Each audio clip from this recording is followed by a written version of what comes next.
I'm Emma Curtin, host of a new true crime podcast called Murder Archives. It's set in Toorak in 1929 about the murder of Norma Reese McLeod. Search for Murder Archives where you're listening right now.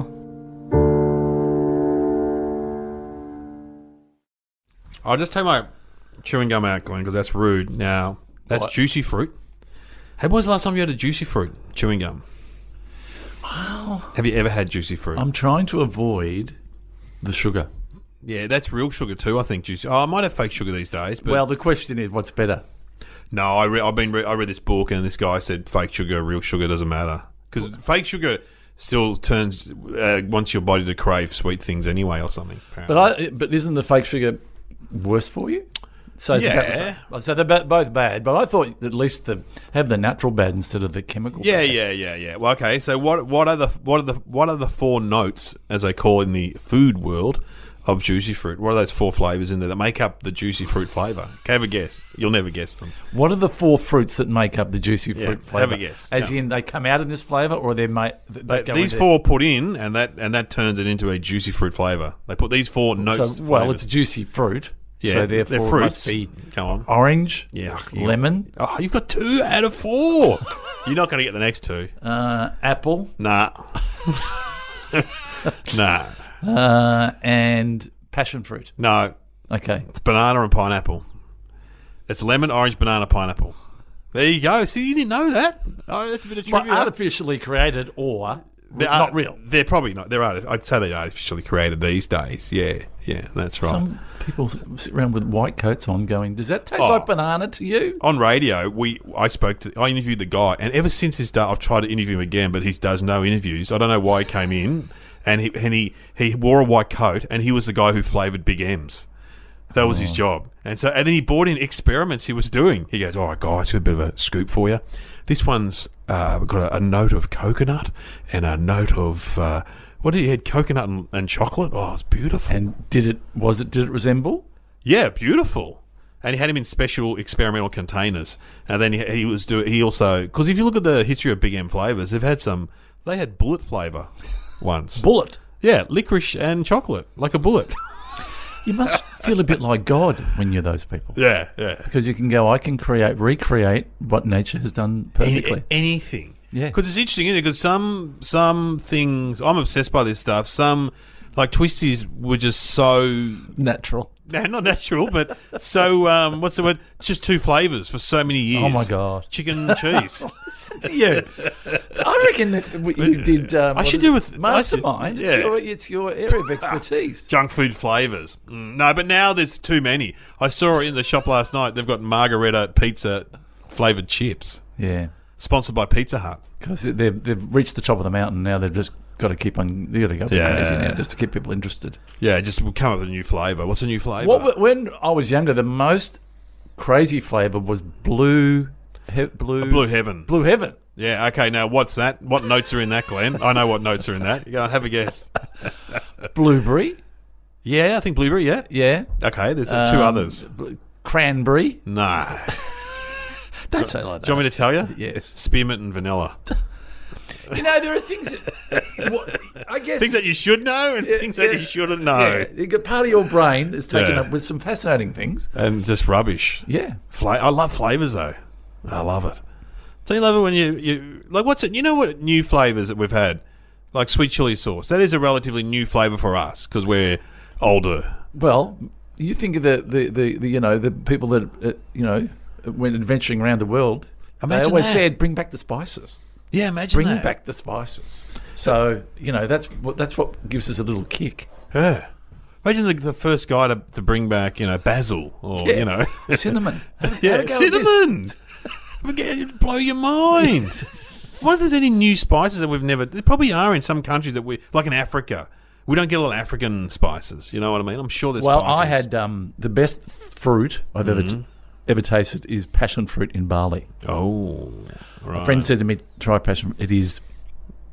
amazing? Well, yeah, to die for. It's like when I went on a tour of the Cadbury's chocolate factory in Ringwood and they said, take some chocolate straight off the line and eat, and it was unbelievable. It's like picking an apple off a tree.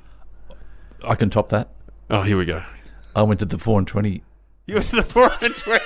Were you delivering a truckload of something? No, 4 and 20 used to be near the showgrounds. It did. Yeah. Yes, in Kensington. Yeah. And I remember that was out. If we went to the show, Dad in the morning would take us to get a 4 and 20 straight from the oven. Yeah, because they used to had a little outlet there, didn't they? Yeah.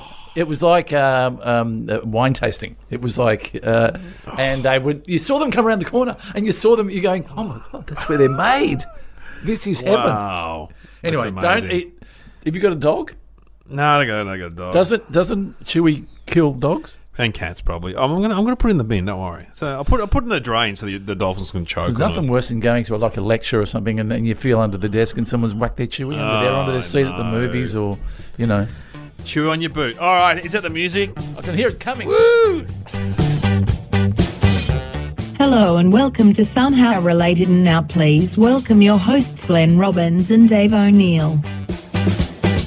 Well, yes, welcome to Somehow Related, our podcast where we get given two topics, and at first you go, how could they possibly be related? Yeah. But then Sam, our computer, our voice, she's wandered around in the shopping centre of life and found things that are related. She explains them to us. Well, she gives at us the end. At the end. Yeah, but we have to and come on that journey with us. Oh, of course. No, okay. We don't profess to be experts, or we don't profess to be right. And please don't, if we say anything in this, don't take it as advice or being.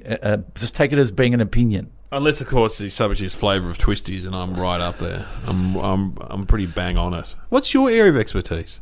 I was thinking about this the other day. Yeah. I don't think I've got one. Oh, what? Well, I'd like to think. You know a little about everything? A little bit about everything? No. Well, because some people it's sport, and you're not a sport. You're not into sport. No, not really. Lately, it's been socks. Socks. Well, we should get on with it. Let's get the topic. Come on. Here's our topics. What are they? Your subjects today that are somehow related are James Woods and the 9/11 terrorist attacks. Goodness. James Woods, the actor. I know that guy. He's got one of those craggly face guys, isn't he? Yeah. I get him mixed up with Ed Harris and all those guys. that all same era. You don't see him in a romantic comedy. No, he was in Mississippi Burning. He was one of the when it's based on a true story in the South at the time of the civil action and stuff. And he played a bad guy? Yeah, there's Ku Klux Klan and stuff, and is he a local? I can't remember. Well, he was in FBI. Anyway, he was good in that. He was very good in that. He's a voiceover. He does a bit of voice. He does American Dad or something. He's done a bit in done a little bit in Simpsons. He's done a bit of, and he's had some controversy, I think, with the Me Too stuff. People have accused him of stuff. Oh, of late, have they? Yeah, I think so. Yeah, I'm sure. I'm sure he's not going to sue us, but there's been a bit of stuff going on. And he had a bit of Trump action, I think. Yes. Yeah. Yeah, he had a go at people for having a go at Trump. Yeah. Yeah. But interesting because I think he used to be a Democrat and then he changed. A lot of those guys, as they get older, they get more conservative, like us. Yeah, as we venture on. Start off as a die-hard Labor. Now I'm out there supporting Malcolm Turnbull.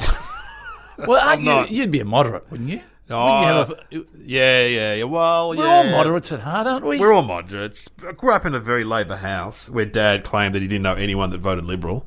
See, we never talk politics at home. Oh, Dad did. Yeah, Mum and Dad. Yeah, you're actually you harbour a quiet desire, don't you? Yeah, I wouldn't mind being a politician. And my son my teenager went on a tour of Parliament, and he goes, "I wouldn't mind being a politician." I said, "You know what? Think about being a politician, mate. You don't need any qualifications. I know you don't have to go to uni. You don't have to do anything. No, just join. Where's your bit of paper? No, I haven't got one. Yeah. Had this thing in the paper yesterday about how the Labor Party is made up. It's 50% of them are former union leaders or work for unions or work in the offices of politicians. Yeah. And same with the Liberal Party. They used to work in the offices of Liberal politicians, or they were company CEOs or managers. So anyway, James Wood the actor, and 9/11. Everyone, it's tedious to talk about. Where were you? That's exactly right. Where were you? I remember. I've got it's a pretty long story. What happened to me that night, but I'm happy to tell you. Well, you're forced because mine's a bit long. I was in Mudgee filming the great movie The Nugget. Were you? Yep. And I watched The Bill with Eric Bana and Stephen Curry. Yeah. Yep. I watched The Bill which was a Tuesday night, Yeah. and went to bed. Now, if I had have kept the TV on for like a minute and seen the news bulletin, apparently it came out here our time at night sometime, wasn't it? Anyway, It was about 10 o'clock. At yeah, night. yes. Oh, was it? Yeah. Because then I woke up the next day and Stephen Curry was picking me up, and he goes, "Oh man, have you heard the other tower's gone down?" I'm like, "What are you talking about?" You were in bed eating twisties. Yeah, I was asleep. Yeah. And so then, it all happened, and the director made a speech before we started filming and said it's important that we keep filming because it's dark days and we need funny movies. Yeah. The only problem was the Nugget wasn't that funny. Anyway, Yes, it was. yeah, it was funny. It was heartfelt. It was heartfelt. Yeah. Yeah, that's a good word for it. Anyway, were you? I'll shorten this story as much as I can. I was playing golf that day, and my back went strange, very strange. Could hardly drive the car home, and then had to drop the videos off at the video. This is back in the day The when videos. remember that you used to I have a little remember. black box with a movie inside of it, and you had to go back to a place. Never get there Saturday night at 9 p.m. with your girlfriend because everything would be gone. Yeah. You'd have Yeah. a massive argument. She'd go, I don't want to watch the Shawshank Redemption again. Come on, it's good. Anyway, so I took the videos back, and then halfway... No, that's right. Before I took them in there, halfway... What time was this? This was probably about... So I'm going back a bit because I'm setting the scene. Yeah, okay. Okay. So, and then anyway, my back went in... As I was crossing the road, my back went into a spasm, and the car stopped, and the guy waves me across, and I'm just standing there shaking because I couldn't move. And then I fell back into the car, and then didn't take the movies back, went home. Got a fine. And then got a fine. And then I went round to my girlfriend's place, and she said, "Have you had Valium before?" No, I went to Shirley Strawn's wake. Oh, my God. Yes, Shirley Strawn had a wake at a theatre in Melbourne, and my back was still bad, but I went. Oh. And then went home and was given some Valium, because Valium is a muscle relaxant. Yeah, I'd never had it before. Right. And I remember lying on the bed going, "Oh, this feels really good." Yeah. And then nice. opening and going into a bit of a sleep, then coming out of the sleep and seeing an aeroplane Oh, going to a building. going to a building. And I thought, it's the end of the world, and I don't really mind. Yeah, because you were on Valium. I was on Valium. Hey. And hey, yeah, dude. Well, And then later that night, or was it the next morning? Might have been. Anyway, I have a friend in New York, and I rang him, Jeff Stilson. I said, the "Jeff, how you comedian. doing?" He goes, "Yeah, I'm fine." I said, "How you going with all this stuff?" He goes, "Going with what?" And then I said, "I think you better turn the television on." he didn't know. No, I think you better turn the TV on. And he turns the TV and goes, "Oh my God, oh my!" And I said, "Anyway, I'll let you go as long as you're safe. That's great." Yeah, wow. Yeah, so Because he works on Tonight shows and stuff. Yeah, he was working Letterman. on Letterman at the time. Yeah. So I don't know. He obviously didn't turn the TV on, listen to the radio, because it happened. What time of day in New York? It was in the morning. It was at 8:30 in the morning. 8:30 in the morning. So 8 he- o'clock, 8 a.m. Yeah, so he probably would have still been Getting up. Well, I did a gig last year for the banking industry, and in my stand-up I talk about my dad being in Vietnam and he's in the Air Force and blah blah blah. And I sit next to this guy who's around our sort of age, and he goes, "Oh yeah, your dad fixes helicopters." He goes, "I used to be a helicopter pilot." I'm like, "All right." He goes, "Yeah, I was in the Air Force too." So we start chatting, and he goes, "Look, I'll show you a photo that your dad would love." And he showed me a photo of a Huey helicopter in the helicopter museum in America. Yep. And he goes, "I'll send it to you." And then he's showing me and then there's a photo of the Pentagon Memorial. And I said, "Oh, did you go and have a look at that?" He went, "Yeah, I had a look at that." And I said, "Did you go to Ground Zero?" And he goes, "No, I didn't go there." And I said, "Why not?" And he goes, "I don't tell many people." He goes, "But I was there when it happened." Wow. And I said, "Well, what do you mean you were there?" He goes, "Yeah, I was there." He goes, "What happened?" So he was over there on a banking thing, and he was staying at a hotel next to the World Trade Center, or in the area, and he had a breakfast meeting in the World Trade Center scheduled, and he woke up and he felt a bit ill, and so he rang up his American counterpart and said, "Look, let's not meet in the restaurant. They're going to meet in the restaurant in the World Trade Center. Let's not meet there. We'll meet at lunchtime. I'm just going to have breakfast in the foyer downstairs." Yeah. So now he goes downstairs, he's sitting with his boss, and he sees the first plane go into the building. And he's just like, "Oh my God." And because he's ex-military, his boss went into shock and couldn't move. He said, "Mate, we've got to this is an attack." He said, "We've got to get out of here." And he said, every year he gets a Christmas card from this guy, the American guy, because he didn't go to the meeting. He said his kids, the American guy's kids, thinks he saved his life. So because if they had gone to that meeting, they would be dead in the train. Because at first, I remember seeing the news. They thought it was a Cessna, I think, that had got off track. I thought, well, maybe I had the sound down or something. But at first, it was kind of like, oh, gee. But then it very quickly, obviously, turned into a terrorist attack. But when you see it from the ground looking up in the video, it does look incredible. Yeah. So no wonder they were petrified. Oh yeah. Well, but James Woods, what's he got to do with it? You know what? Maybe he's a conspiracy theorist because there's a few sort of actors that get into that area where they don't believe that it happened. And I see. Yeah, maybe he's been held down for conspiracy stuff. Yeah, I mean, what else really? I mean, he. There's all sort of nuts that believe that he wouldn't be. He wouldn't be. He wouldn't be associated with it in any way. As in. Maybe he was in the towers or near the towers. Or... Have you been in the towers? No, have you? Yeah. Yeah, right. I was back in the 80s and they were just tall buildings that you went up the top, and like Empire State. Yeah, and you look out the window and you come down again, but they were built like when were they built? Was it the 70s? I think it's the 70s. Yeah. But yeah, James Wood. Well, who knows? I'm gonna say maybe it was a conspiracy. Well, no, don't say anything yet. All right. Do we need some thinking music? Well, I'm heading towards something that would be pretty. Well, I'm going to say obvious. Yeah, I'm going to say obvious. So but I want to lock it in. Oh, okay. So what sort of music will we have? Let's see what Sam comes up with. God, goodness, who knows? Let's hear a bit of James Woods so we know who he is. Why would you want to work at a Quickie Mart? Well, to be honest, in my upcoming movie, I'm going to be playing this tightly wound convenience store clerk, and I kind of like to research my roles and really get into it. For instance, True Believer. I actually worked in a law firm for 2 months. And the film Chaplin, I had a little cameo in that. I actually traveled in time back to the 20s where, well, I've said too much. Welcome aboard. Oh, there we go, James Wood. We know. You know, because you're a voiceover guy. Yeah, sure, that's right. You've done plenty of voiceovers. Have you ever played characters? No, I'd love to do that. I've auditioned to play stuff in cartoons, but not a lot. Auditioned? To play something in a thing called The Thongs or something. Well, I saw it on TV. It's been on TV. About an Aussie family. You'd be good at that. Oh, you know who got my part? Your friend, Mark Mitchell. He played the dad. The Thongs or something? Thongs? He's very good. He's very good. Yeah. No, but so are you. Oh, no, but I'm not. You got that everyman thing going on. Yeah, people relate. Sure. Feel secure when I'm speaking. The O'Neill voice come through the speaker. Okay, so James Woods, 9/11. Yeah. I'm gonna. It's one of the. I reckon it's one of those things that you probably would be reluctant to admit, but I reckon he was booked on the flight, or one of the flights that tragically went down.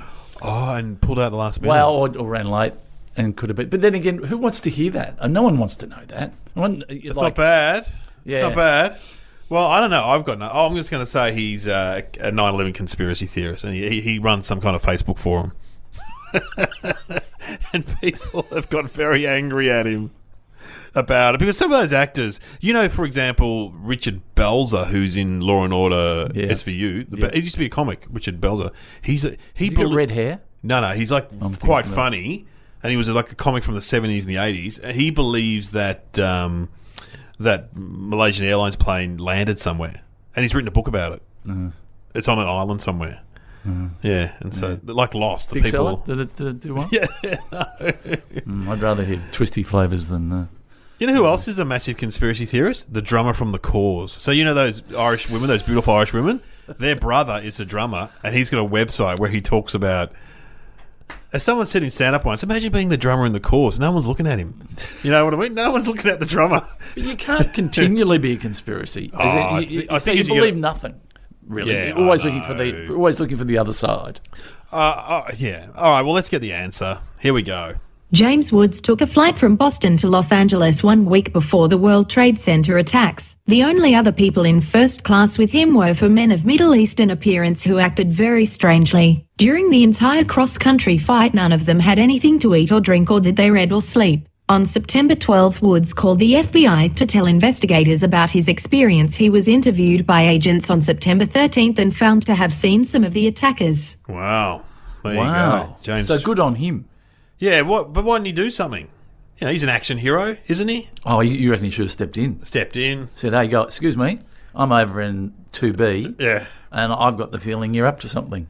But see, this is the thing. The problem about 9/11 was that no one had ever done what they had done before. They've been hijackers, but no one ever used the plane as a weapon, had they? So, what would they be rehearsing, though? I mean, they'd be looking at the door. They'd be looking I at see the what you're movements saying. of the right. flight attendants. Be looking at so that we'll go up into the thing, and then we'll do that. We'll do this, and there'll have to be three of us. Someone's got to stop the people coming up from economy or business. Because on one of the flights, one of the guys couldn't get on, could he? So one of them, the one that was going into the Pentagon. Yeah, the Pentagon. Yeah. Only one guy was in there, I think. No, there was three of them. Three, but they were one short, weren't they? Yeah, they were one short. One short, so they couldn't do it properly. Yeah, and so one guy stayed down to stop the people from, and then two guys went into the cockpit. Oh, it's horrific, but that's an incredible story. Yeah, and so the FBI then said he was right. Yeah, they can. James Wood has said. I think he says later. I read. Yeah, he confirmed later that the FBI did contact him and say there was something going on. Yeah, they believe he was correct. You have been listening to Somehow Related with Glenn Robbins and Dave O'Neill. Have you ever seen something that you thought was sus and called the police? Oh, that's a good question. Have I?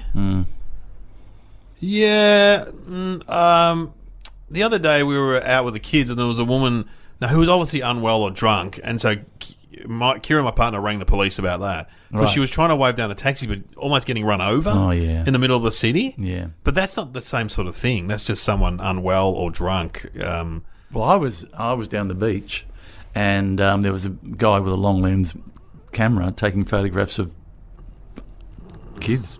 Really? Well, I don't know what he was taking photographs of, but I was watching him. And you reported him? Yeah, I did. I rang the police and said, "Are you allowed to take photographs?" And he appeared to be taking photographs of kids in the water and stuff. Yeah, right. So I rang the police, and then I followed him for a while, and he was photographing some kids kissing. And really? Stuff. And then some other. So I'm standing there looking at him, and then some other people walked up to him, and I thought, "Oh, that's great! Someone stepped in." And is going to take care of it. And then it was the normal people, and that was the police. Oh, they're the police? Undercover, with their bathers on and beach towels. Yeah.